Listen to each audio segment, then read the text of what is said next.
Vocês pediram pra falar de pecado, então vamos falar de pecado. Padre, não sei nem por onde começar. Escuta a ciência.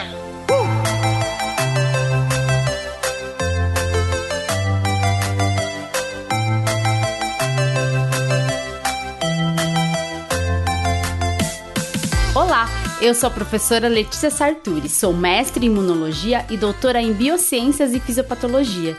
Nesse episódio, vamos falar sobre um fenômeno chamado pecado original antigênico e suas implicações na resposta imune contra alguns tipos de vírus. O pecado original antigênico, que não é bem o tipo de pecado que passou pela sua cabeça, é um termo utilizado desde a década de 60 para denominar um fenômeno da imunidade. Vamos conhecer que fenômeno é esse? E aí, bora? O pecado original antigênico é o termo usado para descrever o fenômeno pelo qual a imunidade contra patógenos, antígenos, é moldada pela primeira exposição a um patógeno ou antígeno relacionado. Para você entender melhor, vamos puxar um pouco a história do início da utilização desse termo.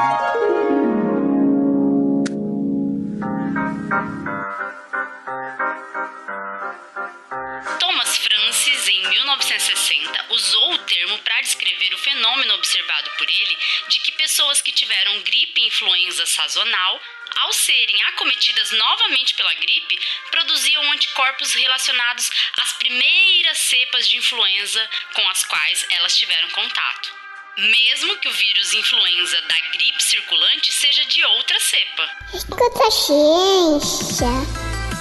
Mas qual o sentido de dar o nome de pecado original antigênico? Primeiro, é necessário entender o que é pecado original. Para isso, eu contei com a ajuda de um teólogo para definirmos o termo pecado original. Segundo Pedro Luiz Amorim Pereira, o termo pecado original na teologia é definido da seguinte forma: o pecado original é o que chamamos de primeiro pecado cometido por Adão e Eva, que separou a humanidade de Deus. A humanidade é pecadora por causa desse primeiro pecado. Será que eu pequei? Falou, claro que você pecou, meu filho. Claro que pecou. Agora, a parte do antigênico, chá comigo. Então quer dizer que essa história de tomar um chazinho pra qualquer coisa pode ser perigoso. A população precisa saber disso. Antígeno é um pedaço de molécula capaz de ativar nosso sistema imune. Os antígenos estão presentes em patógenos, tais como bactérias, vírus, fungos, protozoários, e muitas vezes moléculas que não são nocivas também podem ser vistas como antígenos pelo sistema imune, tais como as moléculas de alimentos ou outros produtos associados a alergias.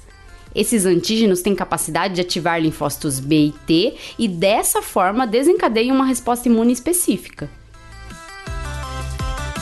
Então esse termo que estamos falando é usado para a compreensão de que, uma vez que nosso sistema imune seja marcado pelo pecado original antigênico, este pecado perdurará para as próximas respostas imunes. O que significa que, uma vez que células T e B se ativem por um antígeno de um vírus Coca-Cola, nome meramente ilustrativo, tá? Se futuramente você vier a ter contato com um vírus Pepsi, que é semelhante à Coca, eu disse semelhante, você irá responder como se fosse o vírus Coca entrando novamente no seu organismo. Eu não sei dizer, talvez se a Pepsi é mais doce, a Coca-Cola tem mais gás, mas na minha opinião pessoal, eu prefiro a Jack Daniels! O que acontece é que algo em comum entre esses vírus reforça a resposta imune ao primeiro vírus que você teve contato. Quando eu digo algo em comum, estou me referindo a epítopos conservados de proteínas, pedaços de proteínas que esses vírus possam ter em comum. Porém, é só isso que eles têm em comum, porque na verdade há uma grande diferença nos outros antígenos apresentados pelos dois tipos de vírus. É como a Coca e a Pepsi mesmo. Só tem em comum a cor preta, mas são bebidas diferentes. É Jack Daniels! Na prática, esse pecado original antigênico, que também pode ser chamado de immune imprinting, é definido a partir do fato de que uma exposição a cepas encontradas mais tardiamente na sua vida reforça a resposta de anticorpos a cepas do mesmo subtipo que você encontrou anteriormente na sua vida. Análises de plasmoblastos, que são células precursoras das células produtoras de anticorpos, induzidos por vacinação de influenza mostram que muitos anticorpos são oriundos de células B de memória que se ativaram previamente pela primeira cepa encontrada. O lado bom é que há uma implicação do pecado antigênico na proteção às infecções.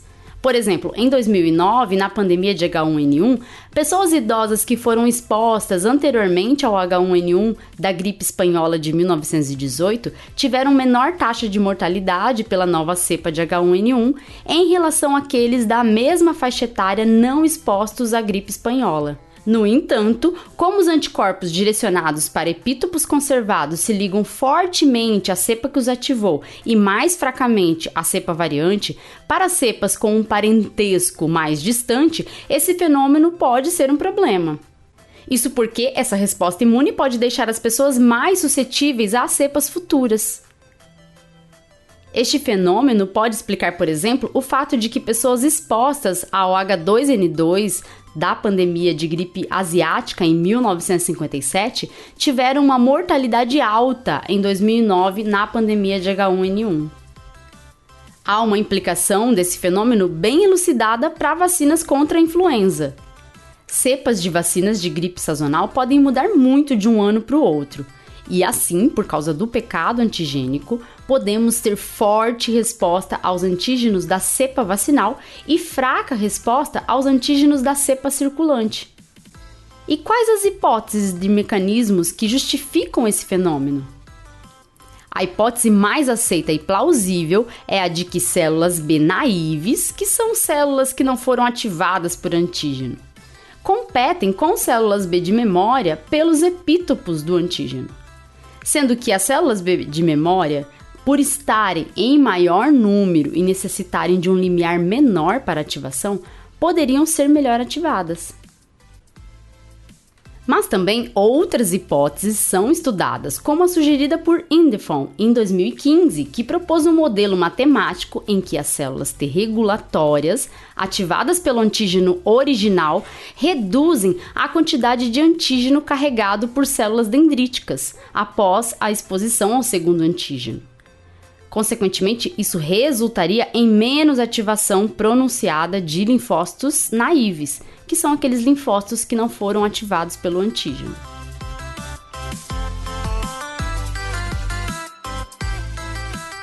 Outro estudo de modelagem demonstrou que o mascaramento de epítopo por anticorpos pré-existentes pode explicar muitas das características do pecado antigênico. Basicamente, então, os anticorpos tampariam o epítopo e isso levaria, então, ao pecado original antigênico. Então, basicamente, o pecado original antigênico pode ser prejudicial justamente por causa do aumento de respostas de memória a epítopos conservados, mas não protetores. E dessa forma, anticorpos para epítopos conservados entre as cepas de vírus prevalecem e a geração de novas respostas contra epítopos protetores fica comprometida. Imagina aí, você foi exposto a um vírus anteriormente e gerou imunidade de memória. Depois você tem contato com uma variante desse vírus e a resposta de memória ao vírus anterior é reforçada, mas não é ativada fortemente a resposta imune à variante do vírus. Assim, você produziria anticorpos para partes da variante que também estão presentes na cepa original, mas que não te protegem muito contra essa variante. A resposta de pecado antigênico tem sido elucidada para as respostas de anticorpos, porém ainda falta conhecer melhor sobre o impacto desse fenômeno em respostas de células T. Também falta entender melhor a extensão da ativação e da elucidação do pecado original antigênico, mediada pelos diferentes antígenos, como infecção natural, vacina inativada, vacina de DNA. Há uma preocupação que vem sendo debatida pela comunidade científica a respeito da implicação desse fenômeno na Covid-19, principalmente devido ao aparecimento de mutações significativas no vírus. Além disso, pelo fato desse fenômeno ser importante para o delineamento de vacinas, especialmente as de influenza, é importante avaliar a possibilidade de pecado original antigênico na produção das novas gerações de vacinas contra a Covid-19. Diante da queda da imunidade contra variantes do SARS-CoV-2, tem se pensado na estratégia de vacinas com epítopos dessas variantes para induzir uma resposta imune mais específica contra a variante. Já é conhecido por todo mundo que os anticorpos neutralizantes nos protegem contra a infecção por SARS-CoV-2. E quando falamos de pecado original antigênico, justamente a produção de anticorpos neutralizantes pode ficar comprometida. Imaginando uma pessoa que tenha sido infectada pela cepa original do SARS-CoV-2, quando essa pessoa se infecta com uma variante como a Delta, segundo o fenômeno do pecado original antigênico, a resposta contra epítopos conservados poderia ser reforçada pela infecção com a variante. Assim, outros anticorpos são produzidos, mas não teríamos uma resposta forte de anticorpos neutralizantes. Pensando nas doses de reforço e novas gerações de vacinas com epítopos das variantes, a preocupação com o pecado antigênico é também grande. Isso porque, como já tivemos a imunidade de memória ativada e direcionada aos antígenos da cepa original pelas vacinas que nós tomamos, as vacinas disponíveis, se as novas vacinas tiverem antígenos das variantes circulantes, os epítopos conservados podem vir a ativar o mecanismo de pecado original antigênico. Mas isso ainda está no campo das hipóteses, e estudos devem ser conduzidos para avaliar se esse mecanismo de fato está associado à resposta imune contra o SARS-CoV-2. Até porque o que temos de evidências mostram que pessoas expostas anteriormente a outros tipos de coronavírus podem ter uma imunidade cruzada, que elimina mais rapidamente o SARS-CoV-2. A estratégia que tem sido proposta para que o pecado antigênico seja driblado é a imunização com conteúdo mínimo de antígeno, necessário para induzir anticorpos neutralizantes eficazes, em vez de uma proteína inteira, que pode conter epítopos distrativos adicionais que potencialmente podem desviar a resposta imune. A ideia seria, então, delinear vacinas que usem um pedaço da proteína spike da variante, especificamente o RBD, que é aquela região que se liga aos nossos receptores. Usaria-se, então, esse pedaço da proteína em vez de usar a proteína inteira. Além disso, a multimerização do antígeno poderia melhorar a imunogenicidade. A multimerização seria basicamente unir várias moléculas do antígeno, formando uma estrutura só, a fim de amplificar a ativação do sistema imune. Apesar da conotação persistente de pecado como um atributo negativo, está claro que as respostas desse tipo não são necessariamente boas nem más. Nem bom nem mal, apenas eu. Por isso, continue confiando nas vacinas e continue confiando na ciência. Escuta a ciência! Tchau, tchau e até o próximo episódio.